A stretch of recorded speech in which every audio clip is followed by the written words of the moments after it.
Jewelleries లో gratitude sale March 8 నుంచి 11 వరకు ఫ్లాట్ 50% ఆఫ్ ఆన్ విఏ. నమస్తే రమగారు. నమస్తే జయ. రమగారు, కొంతమంది అనుకుంటూ ఉంటాం సాధారణంగా, ఎప్పుడు ఓడిపోతున్నాం, ఎంత ప్రయత్నించినా కూడా ఫలితం దక్కట్లేదు, విజయం రావట్లేదు, ఏం చేయాలి, ఎలాంటి స్తోత్రాలు చదువుకోవాలి, ఇలాంటి ప్రశ్న ఎప్పుడూ ఉంటుందండి కదా. వారికి ఏదన్నా ఒక సలహా అట్లా ఏదన్నా ఇస్తారా మీరు? జీవితంలో ఓడిపోతున్నాం అనిపిస్తుంది. పోటీ పరీక్షల్లో అంటే బ్యాంక్ టెస్ట్లు అవి రాస్తారు, సక్సెస్ రాదు. భార్యల దగ్గర, భర్తల దగ్గర, కుటుంబంలోనూ ఓడిపోతారు. బిజినెస్ అనుకున్నది సక్సెస్ మీట్ కారు, ఏదో పండగలకి టార్గెట్లు పెట్టి అవ్వదు. ఇలాంటప్పుడు అపరాజిత స్తోత్రం చదువుకుంటే చాలా బాగుంటుంది జయ. అపరాజిత స్తోత్రం, అపరాజిత చాలా ప్రత్యేకమైనది, ఇది అందరికీ తెలిసిందే. కానీ మనం ఏ శ్లోకాన్ని అయితే చెప్పుకుంటున్నామో అది అపరాజిత స్తోత్రంలోది అనే అవగాహన మాత్రం ఉండదు, అంతే మనకి. సాధారణ అంటే కొంచెం తక్కువే వింటామా? తక్కువే వింటాం. ఎందుకంటే లక్ష్మీ స్తోత్రం అని, దుర్గామాతకి సంబంధించి ఇలాంటివి వింటాం తప్ప ఇవి ఎక్కడ దొరుకుతుందండి మనకి? ఎట్లా? అన్ని స్తోత్ర నిధి యాప్ల్లోనూ దొరుకుతుంది, అన్ని పుస్తకాల్లోనూ దొరుకుతుంది. ఇప్పుడు అపరాజితాదేవి అనగానే ఆవిడెవరో అనిపిస్తుంది. అదే మనం దసరా 9 రోజులు పూజ చేస్తామా? అవును. 9 రోజులు రోజుకు ఒక జేజి పేరు చెప్పుకుంటాం. అవును. ఆఖరి రోజున ఏం చేస్తాము? విజయదశమి నాడు 9 రోజులు అయిపోయాక 10వ రోజున రాజరాజేశ్వరి దేవిని అపరాజిత పూజ ఆ రోజు చేసేది. ఈ అపరాజిత అంటే అస్సలు పరాజయాన్ని ఎరగని తల్లి. ఆ పరాజయమును పొందదు ఆవిడ, ఎప్పుడు గెలుస్తుంది ఆవిడ. ఈవిడ ఎట్లాంటిది? యాదేవి సర్వభూతేషు మాతృరూపేణ సంస్థిత. నువ్వు వినుంటావు కదా, నమస్తస్యే నమస్తస్యే నమో నమః. అది అపరాజిత స్తోత్రం. చాలా సార్లు విన్నాను. ఎన్నిసార్లు వింటారు? మన సత్యవాణమ్మ గారి స్పీచ్ల్లో ఖచ్చితంగా మొదటి శ్లోకం ఇదే. అవును. యాదేవి సర్వభూతేషు మాతృరూపేణ సంస్థిత నమస్తస్యై నమస్తస్యై నమస్తస్యై నమో నమః. ఆవిడ చెప్తారు ఇది. ఈ అపరాజిత చాలా ప్రత్యేకమైనది. ఈవిడ ఈ శ్లోకాల్లో మొట్టమొదటి శ్లోకం ఏం చెప్తారంటే, యాదేవి సర్వభూతేషు విష్ణుమాయేతి శబ్దిత నమస్తస్యై నమస్తస్యై నమస్తస్యై నమో నమః. విష్ణుమాయా స్వరూపంలో ఉంటుంది ఈవిడ. విష్ణుమాయ అంటే ఏమిటి? మనం ఉన్నదే, ప్రపంచాన్ని నడిపే తల్లి. మనం ఒక భ్రమలో ఉంటుంటాం, అంతా మాదే, నాదే, నేనే అనుకుంటాం.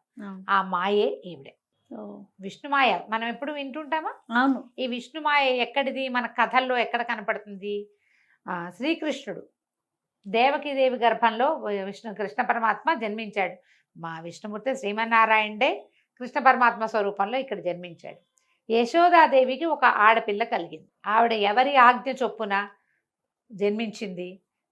శ్రీమన్నారాయణుడే యోగమాయని ఆదేశించాడు, నువ్వు అక్కడ పుట్టు అని.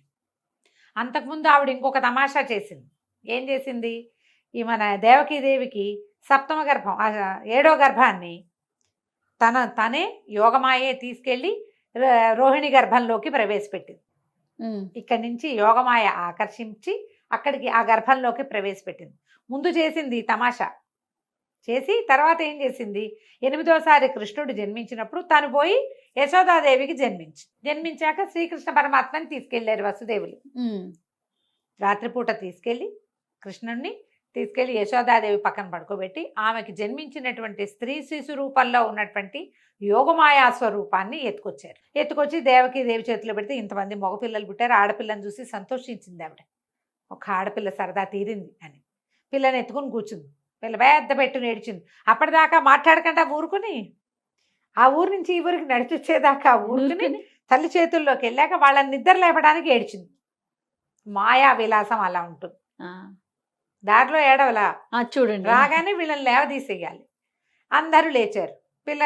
ఆడపిల్ల పుట్టిందని తెలుసుకున్నారు. వచ్చాడు కంసుడు. ఇది ఆడపిల్ల, ఒక పిల్లవాడు కాదు, వదిలేయమని ఎంత బతిమలాడినా ఆయన ఏం చేశాడు? కాలు పుచ్చుకుని విసిరేశాడు ఆకాశంలో. పైకి విసిరేస్తే ఆవిడ ఏమైంది? 18 చేతులతోటి కనపడింది అక్కడ. యోగమాయ 18 చేతులు కలిగిన తల్లి. ఒకేసారి నాతో పాటు జన్మించిన వాడు నీ చావు కోసం పుట్టాడు, వాడు పెరుగుతూనే ఉన్నాడు అని చెప్పేసి 8 చేతులని కొన్ని కథల్లో చెప్తారు. నాకేమిటో 18 చేతులు అనుకుంటేనే సంతోషంగా ఉంటుంది. అవన్నీ చేయగలదు, అంతే. మాయమైపోయింది. ఆ యోగమాయే అపరాజిత. ఆమె చేయలేనిది లేదు. విష్ణుమాయా స్వరూపంలో ఈ ప్రపంచాన్ని మాయలో ముంచి వేస్తూ ఉంటుంది మనతో పాటే. ఈవిడే మానవుల పొట్టల్లోని ఆకలి క్షుధారూపేణ సంస్థిత అని చెప్తారు. మానవుడి జ్ఞాపక శక్తి, మెదడులోని జ్ఞాపక శక్తి స్మృతి రూపేణ సంస్థిత అంటారు.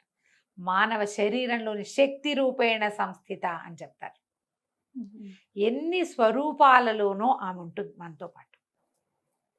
మన ధైర్యం, మన శౌర్యం, మన ఆకలి, మన నిద్రారూపేణ సంస్థిత చెప్తారు. యాదేవి సర్వభూతేషు నిద్రారూపేణ మానవులు అంటే మనమే కాదు, అసలు జీవులలో ఉంటుంది. మనలోనే ఉండేటువంటి శక్తి, ఆమెని మనం నిద్రలేపుతాం. ఛాయారూపేణ సంస్థిత కూడా చెప్తారు. సింపుల్ స్తోత్రం, అన్నీ ఇలాగే ఉంటాయి. యాదేవి సర్వభూతేషు ఛాయారూపేణ సంస్థిత నమస్తస్యై నమస్తస్యై నమస్తస్యై నమో నమః. యాదేవి సర్వభూతేషు క్షుధారూపేణ సంస్థిత నమస్తస్యై నమస్తస్యై నమస్తస్యై నమో నమః. అన్నీ ఇంతే, సింపుల్ కదా. చాలా తప్పుల స్థాయిన భయం లేదు, ఈజీగా నేర్చుకోవచ్చు. దీంతో ఏం చేస్తున్నాం, మన లోపల ప్రాణులలో మనలో ఇమిడి ఉన్నటువంటి మహాశక్తి స్వరూపాన్ని తట్టి లేపుతున్నాం లే అని చెప్తున్నాం. ఆ లేపేటువంటి అపరాజిత స్తోత్రాన్ని గనక చదువుకుంటే రెగ్యులర్గా నియమంతో ఎక్కడ ఏమీ ఆలోచించక్కర్లా. దీనికి ప్రత్యేకమైనది అదేదో కావాలి ఇదేదో కావాలి ఏమీ లేదు. రోజువారీ మీరు దీపారాధన చేసుకోండి. ఒకసారి ఒక ధూపం చూపించండి. ఒక్క పుష్పం అమ్మవారి పాదాల చెంత. మీ దగ్గర ఏ ప్రతిమా స్వరూపం, ఏ ఫోటో, ఏ క్యాలెండర్ ఉన్నా పర్వాలేదు. మాతృరూపంలో ఉంటే చాలా, అమ్మవారి స్వరూపంలో ఆవిడ లక్ష్మీ, సరస్వతి, లలిత, దుర్గా ఏ స్వరూపంలో ఉన్నా సరే ఒక పువ్వు పెట్టుకోవటం, కుదిరితే కాస్త గంధం అంటించండి, ఒక పువ్వు పెట్టండి. ఏదైనా ఓ పండో ఫలమో పానకమో మీకు చేతనైంది, అవకాశం ఉన్నది, నివేదన పెట్టుకోండి. నెంబర్ ఆఫ్ టైమ్స్ చదవండి. ఇది ప్రాక్టీస్ చేయండి. 2 పూట్ల చదువుకోవచ్చు. ఓకే. ప్రత్యేకమైన దివసాలలో మీ నక్షత్రం ఏ రోజు ఉంటుందో చూసుకుని క్యాలెండర్లో చూస్తే తెలుస్తుంది కదా. నక్షత్రాలు తెలియని వాళ్ళు పౌర్ణమి నాడు చేసుకోవచ్చు. ఎక్కువ సార్లు 40 సార్లు చదవండి. మీకు ఏదైనా సమస్య ఉంటే నెలకు ఒక్కసారి చదువుకోవచ్చు కదా, ఆ రోజు కుదుర్చుకోవచ్చు.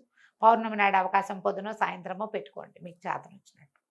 మండలం చేస్తే మంచి ఫలితాన్ని ఇస్తుంది. తప్పకుండా సమస్యల్లోంచి, మనం ఓడిపోతున్నామనే భయంలోంచి, ఓడిపోతామేమోనన్న బెంగలోంచి బయటపడతాం తప్పకుండా. ఈ అపరాజిత స్వరూపం మనకి శమి పూజ అవి చేసేటప్పుడు అపరాజిత పూజ చేస్తారు.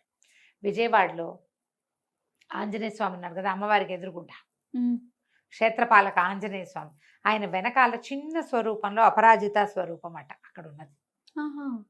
అమ్మవారు మనకు అక్కడ కనపడుతుంది. పసుపు కుంకాలు వేస్తూ ఉంటారు అక్కడ, చిన్న స్వరూపం కనపడుతుంది. ఆమె అపరాజిత దేవనే చెప్పబడుతుంది. దానికి ప్రత్యేక స్వరూపంగా ఫోటోలు ఏం అవసరం లేదు. వెళ్ళినప్పుడు ఏదైనా మీకు అవకాశం ఉంటే చూసి తెచ్చుకోండి, కానీ జ్ఞాపకం చేసుకోండి. మనం దసరా 10వ రోజున పూజించే పూజ కూడా అపరాజిత దేవికి పూజిస్తాం. నాకు చాలా ఇష్టం, ఈ పేరంటేనే ఇష్టం. అపరాజిత చక్కటి పేరు కదా, అద్భుతమైన. అంటే బెంగాలీలు ఎక్కువ పెట్టుకుంటారు, మనం కొంచెం తక్కువ పెట్టుకుంటాం, కానీ బాగుంటుంది, మంచి పేరు. అవకాశం ఉన్న వాళ్ళు పిల్లలకి ఆ పేరు కూడా పెట్టుకోవచ్చమ్మా, లక్షణంగా ఉంటుంది. ఇప్పుడు లలితా సహస్రం లాంటి పెద్దవి అవి చేయలేక, చేతకాక, లేకపోతే కుదరక, వాటికి ఏమైనా నియమాలు ఉన్నాయేమోనని భయపడి అది చేయలేని వాళ్ళు సులువుగా ఉండే ఈ స్తోత్రాన్ని తీసుకోండి, చక్కగా చదువుకోవచ్చు. ఏదైనా సింపుల్ నివేదన పెట్టండి. 40 సార్లు చదవలేమండి, ఇంకా తక్కువ చెప్పండి అంటే 9 సార్లు పెట్టుకోండి. ఓకే. 9 టైమ్స్ మీ జన్మ నక్షత్రం రోజున కానీ పౌర్ణమి నాడు కానీ చేయండి. రోజువారీ ఒకసారి చేసుకోండి. ఓకే, బాగుంటుంది. నమస్తే. నమస్తే.